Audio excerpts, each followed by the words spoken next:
చల్లచల్లగా చాలా టేస్టీగా బ్రెడ్ పుడింగ్ని ఇంట్లోనే చాలా తక్కువ ఖర్చుతోటి ఎలా తయారు చేసుకోవాలో నేను చేసి చూపిస్తానండి. సమ్మర్లో ఏదైనా స్పెషల్ అకేషన్ వచ్చినప్పుడు ఈ డెజర్ట్ని తప్పకుండా ట్రై చేయండి. ఈ బ్రెడ్ పుడింగ్ తయారు చేసుకోవడం చాలా సులువు. దీనికోసం స్టవ్ ఆన్ చేసి ఒక గిన్నె పెట్టుకుని 1/2 లీటర్ పాలని ఆ గిన్నెలోకి వేసుకుని మరిగించుకోవాలి. ఆ 1/2 లీటర్ పాలల్లోంచి ఒక అరకప్పు పాలని ఒక చిన్న కప్పులోకి తీసుకుని దాంట్లోకి ఏ బ్రాండ్దైనా పర్వాలేదు 3 చెంచాల కస్టర్డ్ పౌడర్ని వేసి ఎక్కడా ఉండలు లేకుండా బాగా కలిసిపోయేలాగా కలుపుకుని పక్కన ఉంచుకోవాలి. ఈ విధంగా కలుపుకుని పక్కన ఉంచండి. ఇప్పుడు మనం స్టవ్ మీద పెట్టిన పాలు పొంగుతూ ఉంటాయి కదా, అప్పుడు మంటను మీడియం ఫ్లేమ్లో పెట్టుకుని దాంట్లోకి అరకప్పు పంచదార, అలాగే మనం ముందే కస్టర్డ్ పౌడర్ని పాలల్లో కలిపి పెట్టుకున్నాం కదా, ఆ పాలని కూడా మనం ఇలా మరిగించుకుంటున్న పాలల్లోకి వేసుకోవాలి. ఒక చేతితోటి గరిటెతో కలుపుకుంటూ రెండో చేతితోటి ఈ కస్టర్డ్ పౌడర్ కలిపిన పాలని వేసుకుని కలుపుకోవాలి. ఇలా చేయడం వల్ల ఎక్కడ ఉండలు కట్టకుండా ఉంటుంది. ఇప్పుడు ఇలాగే ఈ పాలని గరిటెతో కలుపుకుంటూ ఒక 2 నిమిషాల పాటు మంటను మీడియం ఫ్లేమ్లోనే ఉంచి పాలు కొంచెం చిక్కబడేంత వరకు ఇలా మరిగించుకోవాలి. ఇప్పుడు ఇది చిక్కబడిపోయి ఉంటాయి కదా, స్టవ్ ఆఫ్ చేసి పక్కన ఉంచండి. ఇప్పుడు మనం బ్రెడ్ పుడ్డింగ్ తయారు చేసుకోవడం కోసం 6 బ్రెడ్ స్లైసెస్ని సైడ్స్ కట్ చేసి తీసుకున్నానండి. అలాగే డ్రై ఫ్రూట్స్ కట్ చేసుకుని ఉంచుకోవాలి.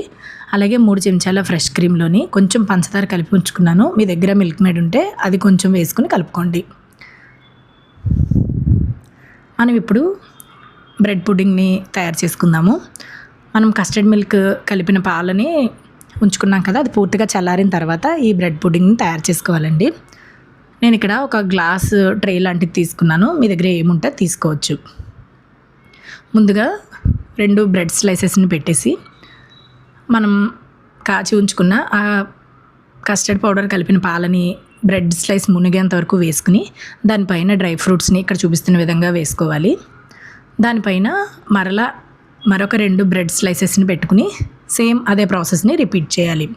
ఇదే విధంగా 3 స్లైసెస్ పెట్టుకునేంత వరకు, అంటే 3 లేయర్లుగా ఈ పుడ్డింగ్ని తయారు చేశాను నేను.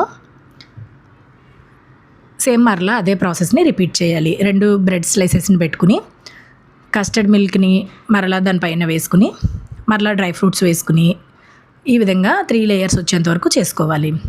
మనకి ఇక్కడ తయారు చేసుకున్న ఈ కస్టర్డ్ మిల్క్ కొంచెం చిక్కబడి ఉంటుంది కదా, తర్వాత ఫ్రిడ్జ్లో పెట్టిన తర్వాత కూడా చాలా టేస్టీగా ఉంటుంది.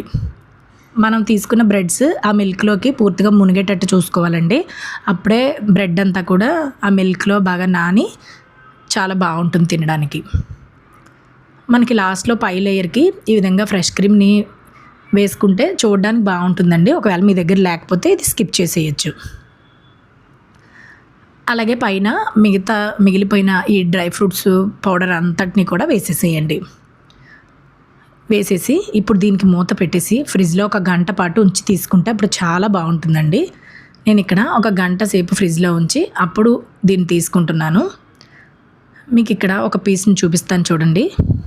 సేమ్ ఇప్పుడు నేను చూపిస్తున్న విధంగా ఇంట్లో చేసుకుంటే కనుక అచ్చంగా మనకి బయట దొరికే బ్రెడ్ పుడ్డింగ్ లాగే ఉంటుంది. చాలా టేస్టీగా ఉంటుందండి. ఎక్కువ ఖర్చు పెట్టకుండా తక్కువ ఖర్చులోనే చాలా సింపుల్గా ఇంట్లోనే తయారు చేసేసుకోవచ్చు. ఇంతేనండి, బ్రెడ్ పుడ్డింగ్ తయారైపోయింది.